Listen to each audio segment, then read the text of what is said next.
you see behind me is a 2013 Bentley Continental Flying Spur Speed.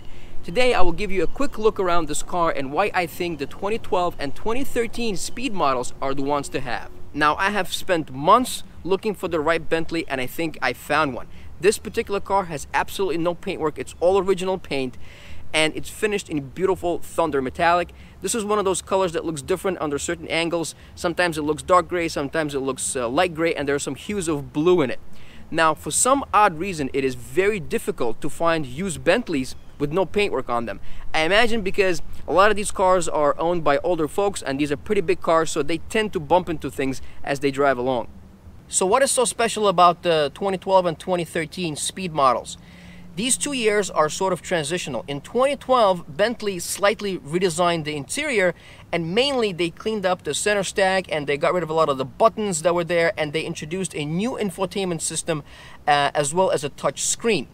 Now, the 2012 and 2013 Speed models also received an upgraded steering wheel. This is a 3-spoke sport steering wheel, and this particular interior in its current form continued all the way up until 2019 when Bentley did a major redesign. So the beautiful thing about these transitional models is the fact that they retain the first generation Flying Spur exterior, which I think is absolutely beautiful, with the upgraded interior. Speaking of the exterior, I personally think that the first generation Continental Flying Spur is the most beautiful out of all of them. I really like the way this car looks in the front. I really like the side profile and the smooth lines of the car, and I also like the back and the taillights. However, I really don't like what they did in 2014 redesign. They changed the back end of the car just for the sake of change. They took the beautiful vertical taillights that the first generation have and they flipped them around and they made them horizontal, and to me it looks like just someone stuck 2 bricks in the back of the car. I really don't like what they did.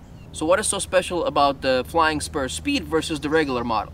Well, number one, more power. Under the hood is the twin-turbo W12 that is producing 609 horsepower and 553 pound-feet of torque. Number two, these cars are actually lowered from the factory.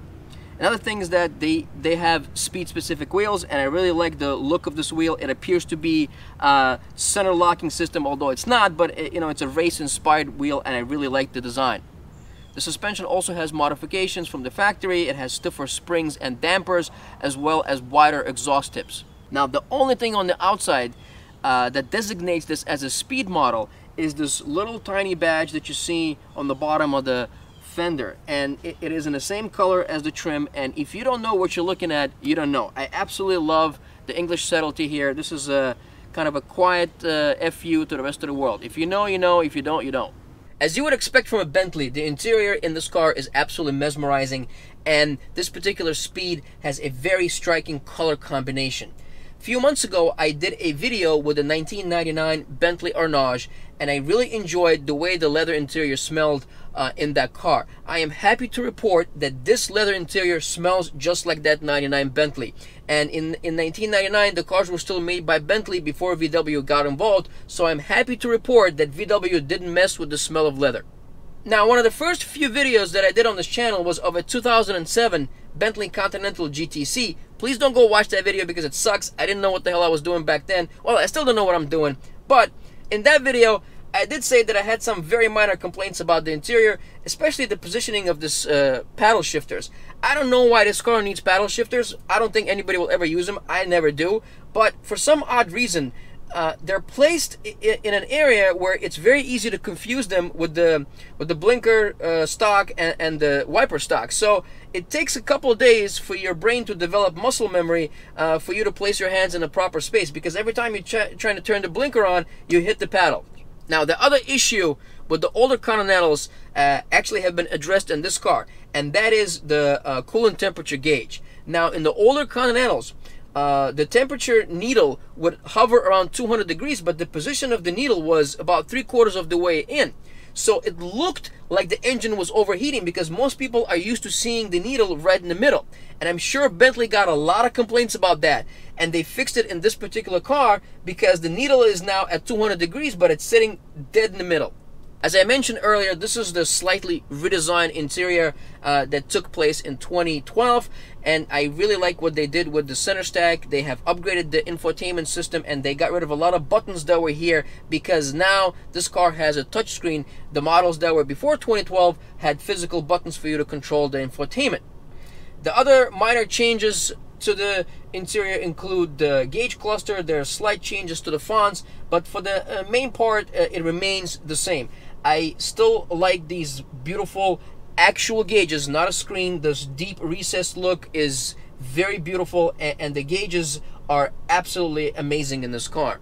The infotainment system in this car might leave some of you disappointed, because we have been so spoiled by modern technology, especially our cell phones and some of the newer infotainment systems in cars such as Mercedes and BMW, which are extremely responsive and very quick.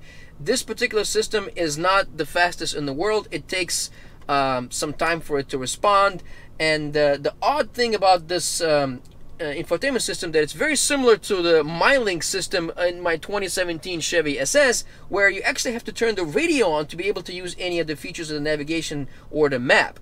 Some of the other interesting features include the ability for you to raise and lower your car if you're going over bumps, and you can also adjust the settings for your suspension all the way from comfort to sport. I like to keep it in sport, as it makes it for an enjoyable driving experience. This car also has two Bentley branded cell phones, one in the front armrest and one in the back, although I can't imagine anybody ever using these.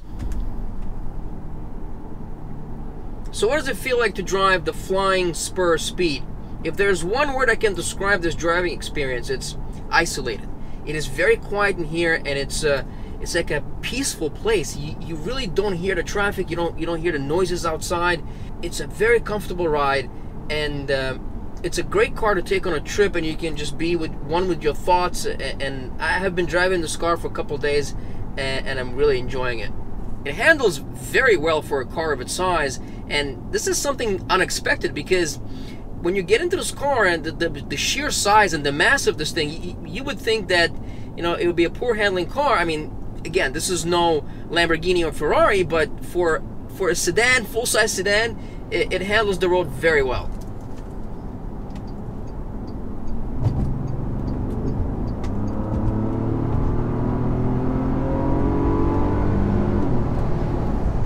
The sound of that W12, my gosh, it doesn't get old.